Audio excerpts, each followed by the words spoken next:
Hi, this is Swan with Swan Amity Studios, and we are continuing to stitch out all of the decorative stitches on the B-77 Bernette.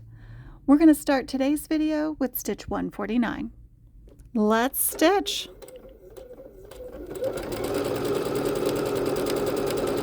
Now this one is a nice, fast decorative stitch, a pretty little floral element. It is moving the fabric back and forth through the machine, so you do want to pay attention on this one. But I like how fast it is already. We are covering ground quickly. Let's stop there.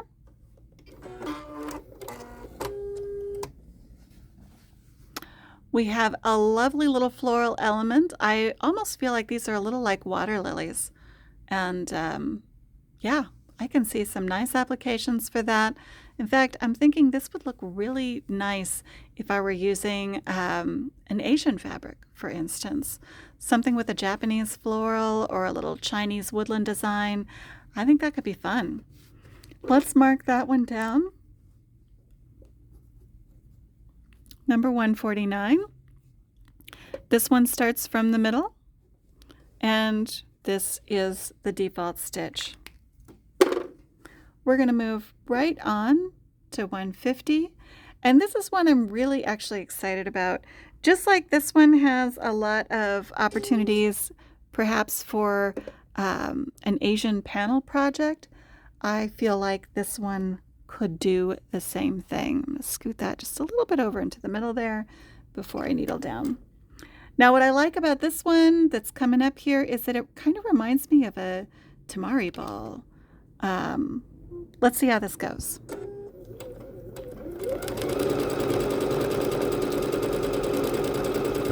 Now there's some curvature to this one. It's a little more dense than the previous one, so it's taking us a little more time.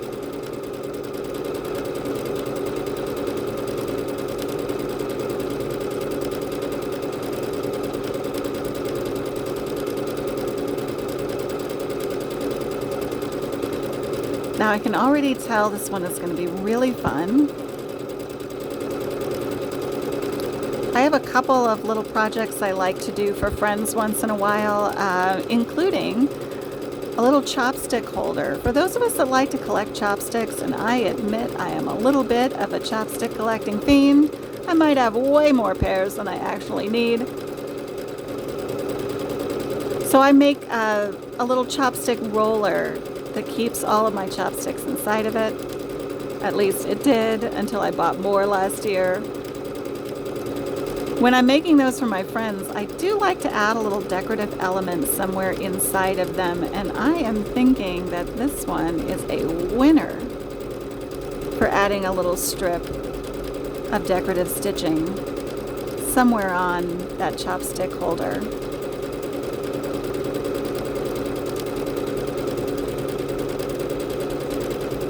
Now you might also be making a table topper, especially if you're using like a little delicate fabric and you want to add something that just makes it pop out, makes it shine. I think this is a great choice.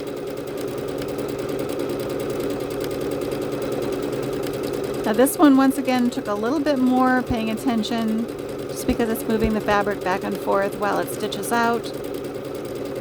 But I think we did okay. Let's stop there and see what we got.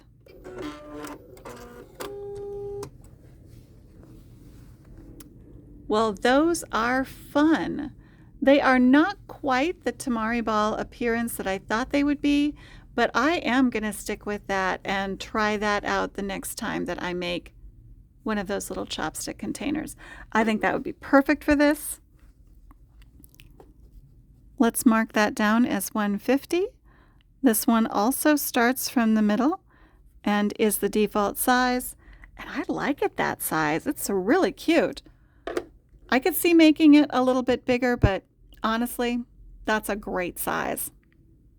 Let's go ahead and move to 151 and see what we land with here.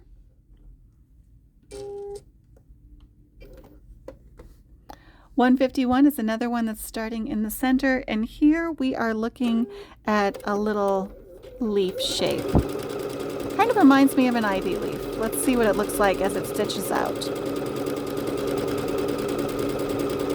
This one is going to stitch a little more quickly than our previous one.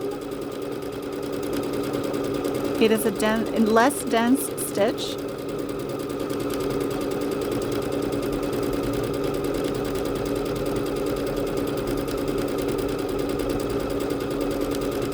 And again, I'm always thinking about what I might want to use some of these for when I consider my stitch library. Now, if you know that you're going to be really interested in using specific stitches for specific projects, consider making those notations inside your stitch library so that when you flip through, you know what to look for. Or you might even make yourself a little table of contents towards the front of your booklet if you're storing all of your stitches in one location. You can always provide yourself with a little guide and say, this is something I'd like to use on an Asian project, and maybe this one too. And then this one is a little different. I like that. Very natural themed. It looks like two different types of little leaves. Perfect to do with a little forest project. Very gorgeous. We'll mark that one down, 151. And we started once again from the middle. This is the default size. I can see how it would be a little more fun if it were bigger on most projects, so we would consider maybe altering the size on that one. Looks lovely though, and stitched out beautifully. Keep in mind, we'll be adding all of these to our stitch library collection so that we can keep track of exactly what the B-77 does anytime we're starting a new project, and we don't have to guess what the outcome would be. Don't forget to stitch happy, my friends, and I will see you next time.